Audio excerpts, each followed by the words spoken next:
This Keto Yorkshire pudding is absolutely scrumptious. Let's go.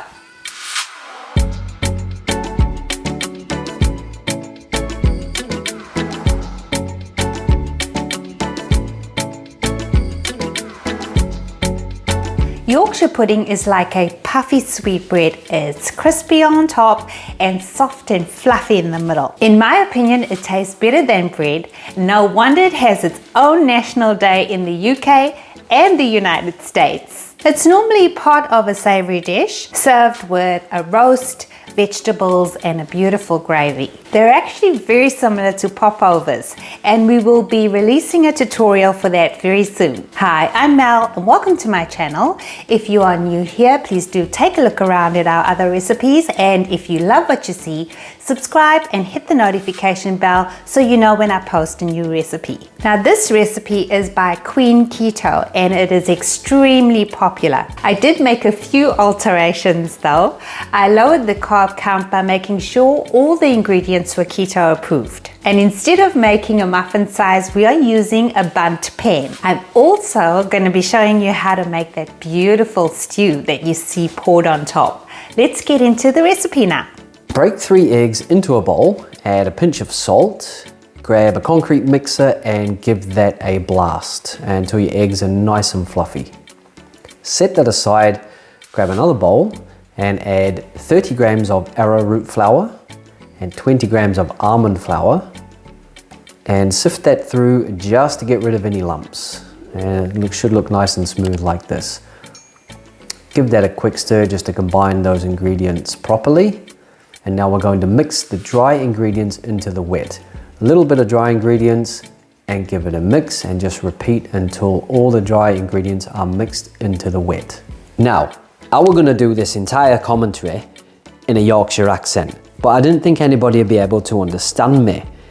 If you can understand me and you think it'd be funny for me to do an entire commentary in this type of accent, then leave a comment down below and let me know. Otherwise, I'll pack it in and stick to me knitting. Hey up! We're going to add also 225 grams of almond flour.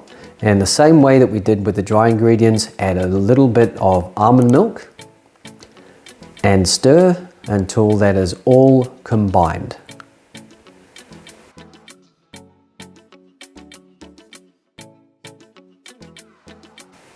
And you get a nice fluffy mixture with lots of bubbles. Cover that and set it aside for 30 minutes. At this time, set your oven to 320 degrees Fahrenheit or 170 degrees Celsius. Grease a bundt pan and then spread 30 grams of butter cubes around the pan like this. And here's the slightly tricky part. 5 minutes before the batter is ready, pop the bundt pan into the oven so that the butter can melt and remove it from the oven when the butter is sizzling. Give your batter a final stir to remove any air bubbles and even out the mixture.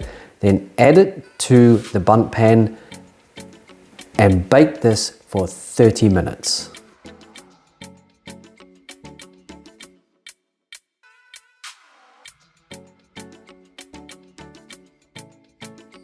Reduce the oven temperature to 284 degrees or 140 degrees Celsius.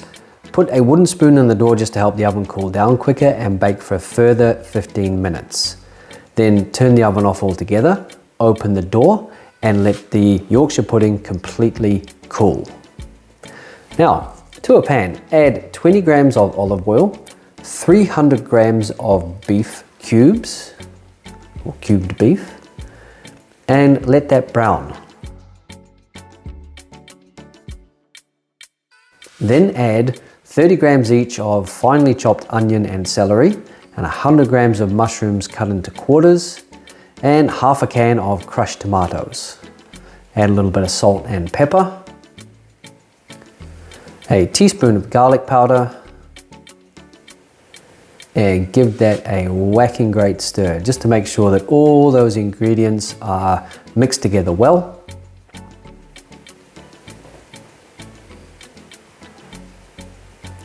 Add half a cup of beef broth, some fresh rosemary, and close the lid and just let that cook. for about 10 minutes. Give it another stir, pop the lid back on, and now this goes into the oven at 300 degrees Fahrenheit or 150 degrees Celsius for 1 hour. At the end of that hour, grab your Yorkshire pudding, flip it out of the bundt pan, take your beef stew out of the oven, and simply serve on top of the Yorkshire pudding. My goodness, that looks beautiful already.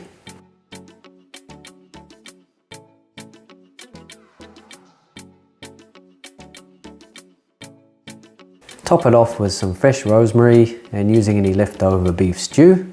And wow guys, I can tell you that before this video was finished being edited, every single morsel on that plate was demolished.